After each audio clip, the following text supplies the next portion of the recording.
Hello friends, गुरु कृपा coaching Tikamgarh में आप सभी का स्वागत है। आज देखेंगे पर्यावरण अध्ययन के कुछ महत्वपूर्ण प्रश्न जो ज़्यादातर परीक्षा में पूछे गए हैं। उन्हीं क्वेश्चनों पर चर्चा करेंगे जो आपकी परीक्षा की दृष्टि से बहुत ही महत्वपूर्ण है। जैसे आज का जो पहला प्रश्न है, जीव तथा उसके वातावरण के आपसी संबंधों का अध्ययन करने वाला विज्ञान क्या कहलाता है। जो जीव और उसके वातावरण के आसपास के संबंधों का जो अध्ययन करेगा उसे क्या कहेंगे। पर्यावरण अध्ययन, पारिस्थितिकी तंत्र और जैव मंडल अध्ययन। तो जो अपने आसपास का जो अध्ययन करता है उसी को क्या पर्यावरण कहते हैं। जो आसपास के अपने वातावरण का अध्ययन करता है उसी को क्या पर्यावरण कहते हैं। कौन सा पहला ऑप्शन इसका राइट आंसर हो जाएगा। नेक्स्ट जो प्रश्न है, जैसे निम्नलिखित में से एक विकास का प्रतीक जाता है। विकास का प्रतीक कौन माना जाता है।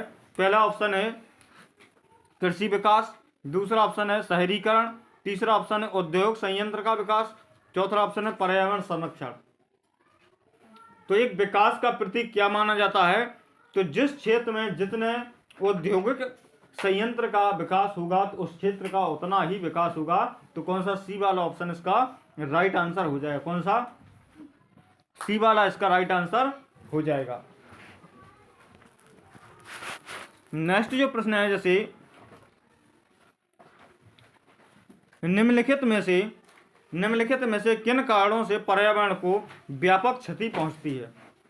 यानी वे कौन कौन से कारण हैं जिसके द्वारा पर्यावरण को एक व्यापक रूप से क्षति पहुंचती है, यानी बहुत बड़ी मात्रा में क्षति पहुंचती है। पहला ऑप्शन है बांध निर्माण। पहला ऑप्शन क्या है, बांध निर्माण। दूसरा ऑप्शन है सड़क निर्माण। तीसरा ऑप्शन है खनन निर्माण, यानी खनन का कार्य, खनन मतलब खोदने का कार्य। और चौथा ऑप्शन है उपयुक्त तो सभी।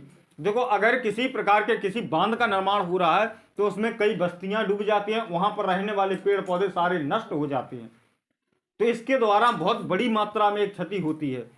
सड़क निर्माण, अगर कोई सड़क का निर्माण हो रहा है तो उस समय यदि उसका मार्ग परिवर्तन किया जाता है तो उस समय बहुत से पेड़ों का जो वृक्ष होते हैं ना, पेड़ पौधों का बहुत सा विनाश हो जाता है। खनन कार्य, अगर खुदाई का कार्य कर रहे हैं तो उस समय भी क्या पर्यावरण को बहुत क्षति पहुंचती है।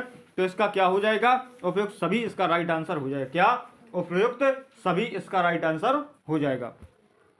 नेक्स्ट जो प्रश्न है, जैसे निम्नलिखित में कौन सा कथन असत्य है। मतलब सत्य में से जो अपने ऑप्शन दिए गए उसमें से असत्य कथन को छांटना है। तो जैसे पहला प्रश्न है, कृषि उत्पादक बढ़ाने हेतु वर्तमान समय में रासायनिक उर्वरकों के इस्तेमाल पर बल दिया जा रहा है। जो तो सी बात है कि ज्यादातर बल दिया जा रहा है जिसका पर्यावरण पर नकारात्मक प्रभाव नहीं पड़ता है। तो यहीं से ये गलत हो गया, बल्कि जो हम तुम लोग जो रासायनिक दवाइयों का प्रयोग ज्यादातर कृषि कार्यों में कर रहे हैं और कोई भी कार्य कर रहे हैं रासायनिक दवाइयों का जो प्रयोग कर रहे हैं तो उससे क्या पर्यावरण पर प्रभाव पड़ता है। कौन सा पहला वाला ऑप्शन इसका राइट आंसर हो जाएगा। दूसरा क्या कह रहा है, भूमि खुदाई से पारिस्थितिक तंत्र प्रभावित होता है ये भी सही है। पर्यावरण अध्ययन के क्षेत्र में अंतरिक्ष को भी शामिल किया जाता है। जो पर्यावरण का अध्ययन का जो क्षेत्र है उसको अंतरिक्ष को भी यानी पृथ्वी के बाह्य वातावरण को भी सम्मिलित किया जाता है, ये भी सही है। आगे है, जैसे पर्यावरण प्रदूषण को कम करने के में जैव प्रौद्योगिकी सहायक माना जाता है, ये भी सही है। लेकिन पहला वाला जैसे अपन रासायनिक दवाइयों का प्रयोग करेंगे उससे पर्यावरण क्या होता है, प्रभावित होता है। जैसे नेक्स्ट जो प्रश्न है, जैसे संरचना के आधार पर प्राकृतिक पर्यावरण को कितने भागों में बांटा गया है। संरचना के आधार पर प्राकृतिक पर्यावरण को कितने भागों में बांटा गया है, तो कितने 4 भागों में बांटा गया। कितने 4 भागों में बांटा गया। जैसे स्थलमंडल, जलमंडल, वायुमंडल और स्थलमंडल, जलमंडल और वायुमंडल और जलमंडल वायुमंडल, और इसके बाद एक और होता है स्थायु मंडल। कुल कितने 4 मंडलों में बांटा गया है। नेक्स्ट जो प्रश्न है, जैसे निम्नलिखित में से कौन एक प्राकृतिक पर्यावरण का अंग नहीं है। प्राकृतिक पर्यावरण का अंग नहीं है। जैसे जैव मंडल, स्थायु मंडल और वायुमंडल, ये तो होता है, लेकिन सौर मंडल नहीं है। प्राकृतिक पर्यावरण का सौर मंडल इसका अंग नहीं माना जाता है। नेक्स्ट जो प्रश्न है जैसे अपना, पृथ्वी के कुल क्षेत्रफल का कितने प्रतिशत भूभाग पर स्थल का विस्तार है? कितने प्रतिशत भूभाग पर किसका स्थल का विस्तार है? तो 71% पर जल है और 29% पर क्या है? थल है। कौन सा? 29% इसका राइट आंसर हो जाएगा। नेक्स्ट जो प्रश्न है, निम्नलिखित में से असत्य कथन को छांटिए। इनमें से कौन सा असत्य कथन है? तो पहला ऑप्शन कौन सा है? जलमंडल के अंतर्गत सभी सागर एवं महासागरों को सम्मिलित किया जाता है। तो जलमंडल के अंतर्गत जितने भी सागर हैं, महासागर हैं, इन सभी को सम्मिलित किया जाता है। पहला ऑप्शन कैसा है? सही है। लेकिन अपन को कैसा असत्य कथन जाना है? मानव को प्राकृतिक पर्यावरण का केंद्र बिंदु माना जाता है। मानव को प्राकृतिक पर्यावरण का क्या केंद्र बिंदु माना जाता है? ये भी आंसर कैसा है? सही है। तीसरा ऑप्शन है मानव निर्मित पर्यावरण को प्राकृतिक पर्यावरण का हिस्सा माना जाता है। मानव निर्मित पर्यावरण को प्राकृतिक पर्यावरण का हिस्सा नहीं माना जाता, उसे प्राकृतिक मानव निर्मित पर्यावरण का ही हिस्सा माना जाता है। कौन सा? सी वाला ऑप्शन इसका राइट आंसर हो जाएगा। नेक्स्ट जो ऑप्शन है जैसे, सांस्कृतिक पर्यावरण द्वारा भूदृश्यों का निर्माण होता है। सांस्कृतिक पर्यावरण के द्वारा ही भूदृश्यों का निर्माण होता है। ये भी ऑप्शन कैसा है? सही है। कौन सा? सी वाला ऑप्शन इसका राइट आंसर हो जाएगा। नेक्स्ट जो प्रश्न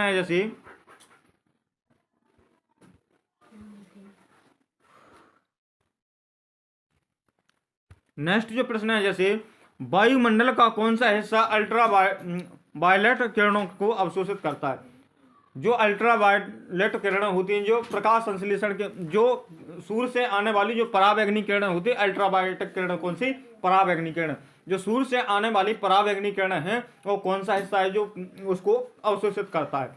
तो पहला ऑप्शन है क्षोभ मंडल, दूसरा ऑप्शन है समताप मंडल, तीसरा ऑप्शन ओजोन मंडल, चौथा ऑप्शन है आयन मंडल। तो सूर्य से आने वाली पराबैंगनी किरणों को कौन, जो समताप मंडल में पाई जाती है, कौन सी? ओजोन परत। ओजोन परत ही सूर्य से आने वाली पराबैंगनी किरणों को अवशोषित करती है, यानी जो अल्ट्रा वायलेट किरणें होती है उनको अवशोषित करती है। कौन सा? सी वाला ऑप्शन इसका राइट आंसर हो जाएगा। नेक्स्ट जो प्रश्न है, किस विद्वान ने मनोविज्ञान पर्यावरण पर विशेष महत्व दिया है?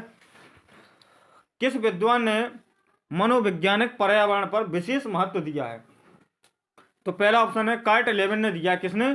कार्ट लेविन इसका राइट आंसर हो जाएगा। कौन सा? कार्ट लेविन ने मनोवैज्ञानिक पर्यावरण पर विशेष बल दिया है। नेक्स्ट जो प्रश्न है जैसे, निम्नलिखित में से किसे प्राणियों के द्वारा बृहत पोषण तत्व माना जाता है? प्राणियों के द्वारा बृहत पोषक तत्व किसे माना जाता है? तो नाइट्रोजन गैस को माना जाता है। किसको? नाइट्रोजन को। किसको? नाइट्रोजन को माना जाता है। नेक्स्ट जो प्रश्न है जैसे, वर्षा की बूंदें किस बल के कारण नीचे गिरती हैं? वर्षा की बूंदें किस बल के कारण नीचे गिरती हैं? जैसे जो बादल से जो बूंद आती है, तो किस बल के कारण ये नीचे गिरती हैं? तो इसका जो राइट आंसर हो जाएगा, गुरुत्वाकर्षण बल के कारण ये नीचे गिरती हैं। किसके कारण? गुरुत्वाकर्षण बल के कारण ये वर्षा की बूंदें नीचे गिरती हैं। किसके कारण? गुरुत्वाकर्षण बल के कारण। जैसे जो वायुमंडल है ना, जो गुरुत्वाकर्षण बल है, वो गुरुत्वाकर्षण बल अंतरिक्ष में नहीं होने के कारण, तो अपन कोई भी चीज अंतरिक्ष में छोड़ते हैं तो ऑटोमेटिकली अपने आसपास घूमने लगती है। लेकिन अपन ऊपर से कोई यहाँ पर वायुमंडल यानी गुरुत्वाकर्षण बल स्थित होने के कारण अगर कोई भी चीज अपन छोड़ रहे तो कहाँ पर जाएगी? वो जमीन पर गिरेगी। कहाँ पर? जमीन पर गिरेगी। और यहाँ पर क्योंकि किस कारण? गुरुत्वाकर्षण बल के कारण। और गुरुत्वाकर्षण बल ना होने के कारण वहां पर क्या जमीन पर नीचे नहीं गिरती बल्कि ऊपर की ओर जाती है। नेक्स्ट जो प्रश्न है जैसे, अधिकतर सूक्ष्म जीव किस प्रकार के वातावरण में प्रजनन क्रिया अधिक करते हैं? तो किस प्रकार के वातावरण में जो प्रजनन क्रिया है, जो जन्म देने की क्रिया है, वो ज्यादातर करते हैं? तो किसमें? यानी नमी या आर्द्र वातावरण में ये ज्यादातर करते हैं। कौन से? किसमें? नमी या आर्द्र वातावरण में प्रजनन क्रिया ज्यादातर करते हैं। जो सूक्ष्म जीव होते हैं ना, जैसे बारिश का टाइम आ जाता है, बारिश के टाइम में बहुत से सूक्ष्म जीव दिखाई देते हैं, लेकिन इस समय दिखाई नहीं देते हैं। ये क्या कारण है? क्या कारण है? नमी और आर्द्रता का कारण है। नमी, जैसे जैसे बरसात होती है उसी प्रकार से ज्यादातर सूक्ष्म जीव दिखाई देने लगते हैं। नेक्स्ट जो प्रश्न है, जैसे निम्नलिखित में से कौन सा एक गैस का प्राकृतिक चक्र अनेक रासायनिक चक्रों द्वारा जीवों का निर्माण करता है? तो कौन करता है? तो नाइट्रोजन चक्र अनेक जीवों का निर्माण करता है। कौन सा चक्र? नाइट्रोजन चक्र अनेक जीवों का निर्माण करता है। नेक्स्ट जो प्रश्न है, जैसे निम्नलिखित में से कौन एक जैव मंडल में सफाई कर्मचारी के रूप में कार्य करता है? तो सफाई कर्मचारी के रूप में कौन कार्य करता है? अपघटक करता है। कौन? अपघटक करता है। जो छोटे छोटे स्पंज होते हैं, जैसे कोई चीज सड़गल जाती है तो अपन वातावरण में फेंक देते हैं, तो इसमें क्या है, छोटे छोटे जो अपघटक होते हैं उसको छोटे छोटे टुकड़ों में करके उसे वहीं पर क्या कर देते हैं, नष्ट कर देते हैं। तो जो सफाई कर्मचारी जैव मंडल के में या प्रकृति का सफाई कर्मचारी किसे कहा जाता है? तो अपघटक को कहा जाता है। किसको? अपघटक को कहा जाता है। नेक्स्ट जो प्रश्न है, जैसे निम्नलिखित कौन सा असत्य कथन है? भेड़िया तृतीयक उपभोक्ता की श्रेणी में आता है। तृतीय उपभोक्ता की श्रेणी में नहीं आता है। कौन सी? द्वितीय उपभोक्ता की श्रेणी में आता है। जैसे और भी देख लो, अपघटक मृत जीवी अपशिष्टों को नष्ट कर देते हैं, ये भी कथन सत्य है। सभी जीव जंतु उपभोक्ता विविध पोषी होते हैं, ये भी सही है।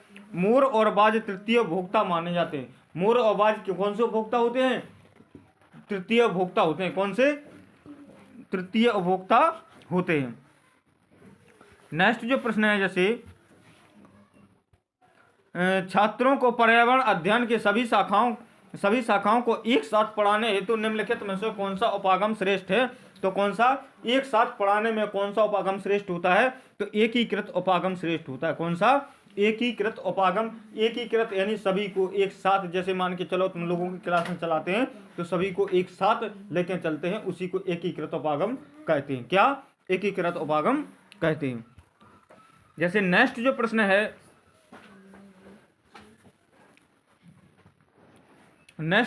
जैसे एकीकृत उपागम की व्यवस्था करते समय ध्यान देना चाहिए। क्या ध्यान देना चाहिए? विषय वस्तु जो होती है कैसी? सरल से कठिन की ओर संगठित करनी चाहिए। सरल से किसकी ओर? कठिन की ओर। दूसरा ऑप्शन है पाठ्यक्रम की विभिन्न इकाइयों को क्रमबद्ध रूप से व्यवस्थित करना चाहिए। जो पाठ्यक्रम की जो इकाइयां हैं उनको एक क्रमबद्ध रूप से यानी सही क्रम से उसको व्यवस्थित करना चाहिए। तीसरा है मंद बुद्धि एवं पिछड़े छात्रों की अधिगम गति को बढ़ाना चाहिए। जो मंद बुद्धि है, जो सीखने में कमजोर है, उनकी गति को बढ़ाना चाहिए। और चौथा ऑप्शन है उपयुक्त सभी। तो इसमें तीनों ही ऑप्शन राइट हैं, तो कौन सा हो जाएगा? उपयुक्त सभी वाला ऑप्शन इसका राइट आंसर हो जाएगा। नेक्स्ट जो प्रश्न है, जैसे प्राथमिक स्तर पर विज्ञान और सामाजिक विज्ञान को एक ही विषय पर्यावरण अध्ययन के तहत पढ़ाया जाता है। यह है कि विज्ञान शिक्षण का खाली स्थान है। क्या है? एकीकृत उपागम। यानी विज्ञान और सामाजिक को एक साथ पढ़ाना ही क्या कहलाएगा? एकीकृत उपागम। किसके माध्यम से पढ़ाया जाता है? पर्यावरण के माध्यम से पढ़ाया जाता है। किसके माध्यम से?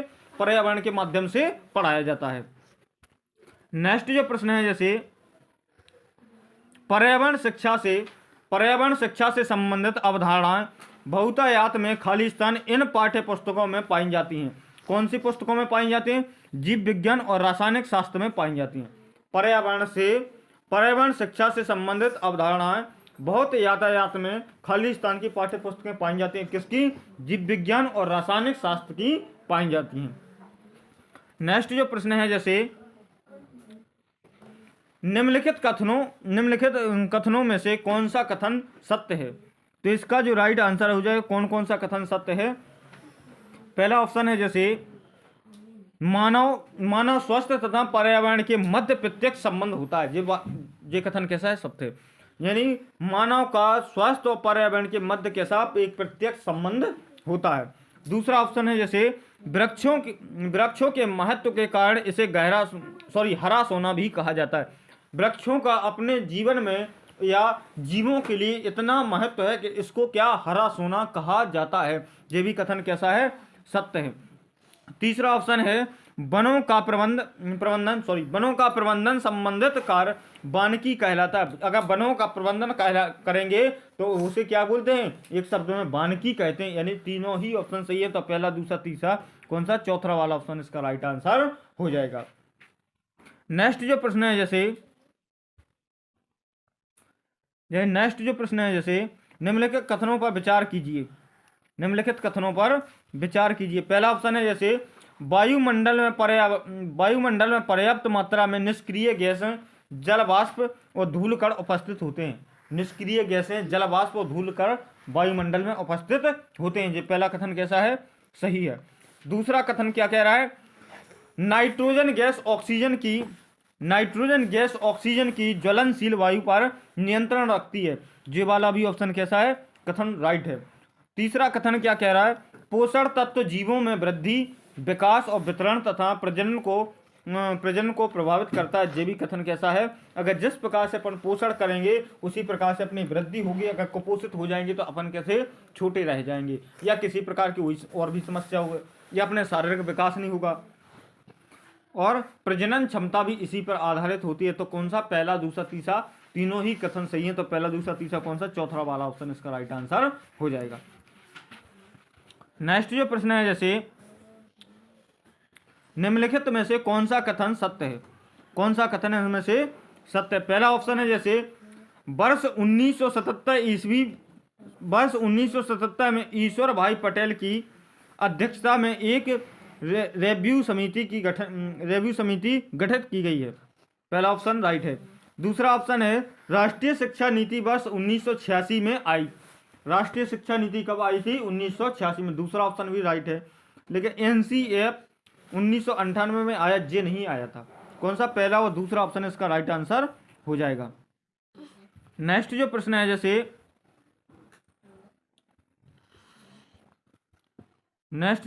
जैसे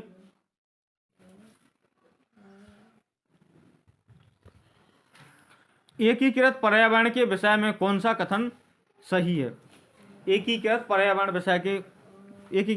अध्ययन के विषय में कौन सा कथन सही है? पहला ऑप्शन है जैसे इसमें अलग अलग विषयों के शिक्षण के स्थान पर सभी विषयों को सम्मिलित स्वरूप के शिक्षण जोर दिया जाता है। दूसरा ऑप्शन है जैसे एकीकृत उपागम व्यवहारिक ज्ञान पर ही भी जोर देता है। तीसरा ऑप्शन है जैसे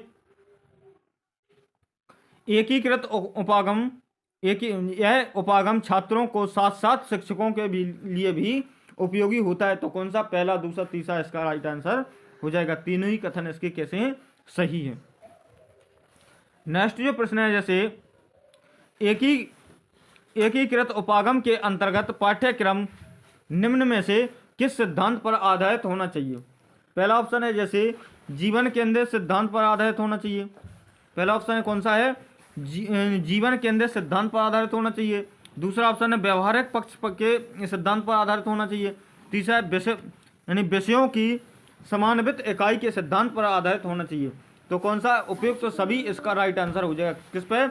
यानी जीवन केंद्रित सिद्धांत पर भी आधारित होना चाहिए, व्यवहार के पक्ष पर भी आधारित होना चाहिए, और विषयों की समान्वित इकाई के सिद्धांत पर भी आधारित होना चाहिए। नेक्स्ट जो प्रश्न है जैसे निम्नलिखित में से कौन सा वानिकी से संबंधित है? वानिकी वनों का प्रबंध है। इससे पहले क्वेश्चन में मैंने बताया था कि वनों का प्रबंध क्या कहलाता है? वानिकी कहलाता है। वनों का प्रबंध क्या कहलाता है? वानिकी कहलाता है। तो वानिकी वनों का प्रबंध है। ये आंसर कैसा है? ये ऑप्शन सही है। वानिकी वनों का संरक्षण होता है, ये भी ऑप्शन सही है। और वानिकी एक वैश्विक क्रिया है।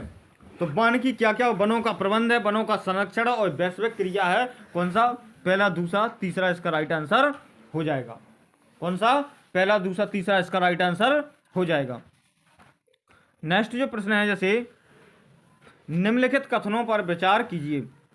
पर्यावरण समस्याओं से निपटने के लिए प्रत्येक स्तर पर प्रशिक्षण शक्ति की आवश्यकता होती है। सही बात है। अगर प्रत्येक स्थान पर प्रशिक्षण शक्ति की सुविधा कर दी जाए तो सभी लोग उससे क्या होंगे, जागरूक होंगे सभी लोग। तो पहला ऑप्शन कैसा है, सही है। दूसरा कह रहा है वर्तमान समय में यह अनिवार्य हो गया है कि पर्यावरण को पोषण और संरक्षण किया जाए। ये भी सही बात है। यदि ज़्यादा से ज़्यादा वनों का विनाश करेंगे तो एक समय ऐसा आएगा कि अपन को श्वास लेने में भी समस्या उत्पन्न होने लगेगी। कौन सा, पहला और दूसरा दोनों ही ऑप्शन इसके राइट आंसर हो जाएंगे। कौन सा, पहला और दूसरा, कौन सा, पहला और दूसरा इसका दोनों ही राइट आंसर हो जाएंगे, राइट। नेक्स्ट जो प्रश्न है, जैसे निम्नलिखित कथनों पर विचार कीजिए। निम्नलिखित कथनों पर विचार कीजिए। पहला ऑप्शन है जैसे एकीकृत उपागम समवाय तथा समन्वय के सिद्धांत पर आधारित होता है। समवाय और समन्वय दोनों ही सिद्धांतों पर आधारित होता है एकीकृत उपागम। दूसरा ऑप्शन है जैसे समग्र अध्ययन हेतु एकीकृत उपागम को अनदेखा नहीं किया जा सकता है। तो कौन सा, पहला और दूसरा दोनों ही ऑप्शन इसका राइट आंसर हो जाएंगे। नेक्स्ट जो प्रश्न है जैसे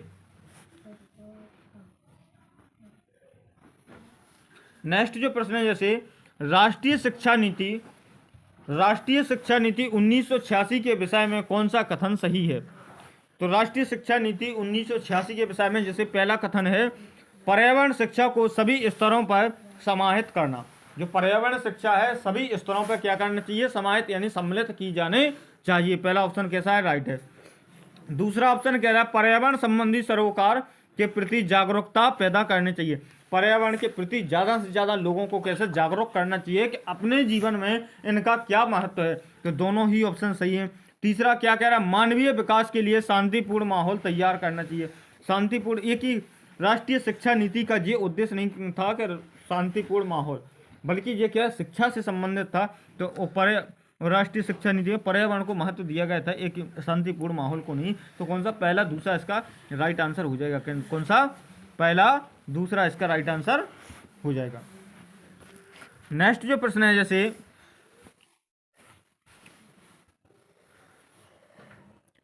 जैसे कोठारी आयोग कब आया था। कोठारी आयोग 1964 में आया था। कब आया था, 1964 में।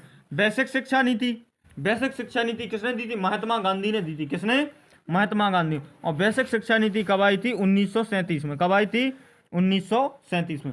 कोठारी आयोग 1964 में और बेसिक शिक्षा नीति 1937 में। अब क्या बचा, पर्यावरण शिक्षा नीति 1930 में। कब आई थी, 1930 में। तो कौन सा, चौथा वाला इसका राइट आंसर हो जाएगा। नेक्स्ट जो प्रश्न है जो बहुत ही महत्वपूर्ण है और जैसे जो विगत वर्षों से पूछे गए उन क्वेश्चनों को कंप्लीट करेंगे। जैसे आज का जो पहला क्वेश्चन है, देखो यूपी टेट 2011 में, यूपी टेट 2013 में पूछा गया प्रश्न है, भारत में प्रोजेक्ट टाइगर कार्यक्रम किस वर्ष में आरंभ किया गया था। प्रोजेक्ट टाइगर कार्यक्रम तो कब, 1972 में प्रारंभ किया गया था, आरंभ किया गया था। कब किया गया था, 1973 में। नेक्स्ट जो प्रश्न है जैसे वनों के महत्व का कारण है, वनों के महत्व का कारण क्या है, तो ग्रीन हाउस गैस है। कौन सी, ग्रीन हाउस गैस है। ये कब, यूपी टेट 2011 में और यूपी टेट 2013 में पूछे गए क्वेश्चन है। नेक्स्ट जो प्रश्न है जैसे पृथ्वी का अपमार्जक है। पृथ्वी का अपमार्जक कौन है, पृथ्वी का अपमार्जक कौन है, तो जीवाणु और कवक हैं। कौन है, पृथ्वी का अपमार्जक जीवाणु और कवक हैं। नेक्स्ट जो प्रश्न है जैसे एक नक्षत्र का रंग भार करता है उसकी क्या पे, पृष्ठीय ताप पर। किस पे करता है, उसकी पृष्ठीय ताप पर। एक नक्षत्र का रंग निर्भर किस पे करता है, तो उसके पृष्ठीय ताप पर करता है। एक नक्षत्र का रंग निर्भर क्या पे करता है, तो उसके पृष्ठीय ताप पर निर्भर करता है। पर्यावरण दिवस किस दिन मनाया जाता है, पर्यावरण दिवस किस दिन मनाया जाता है, तो पर्यावरण दिवस कब मनाया जाता है, 5 जून को। कब मनाया जाता है, 5 जून को। कब मनाया जाता है, 5 जून को। पर्यावरण दिवस कब मनाया जाता है, 5 जून को। नेक्स्ट जो प्रश्न है जैसे पर्यावरण को बचाने के लिए चिपको आंदोलन का संबंध किस राज्य से है। पर्यावरण को बचाने के लिए चिपको आंदोलन कहाँ से, उत्तराखंड से चलाया गया था। कहाँ से, उत्तराखंड से चलाया गया था। नेक्स्ट जो प्रश्न है जैसे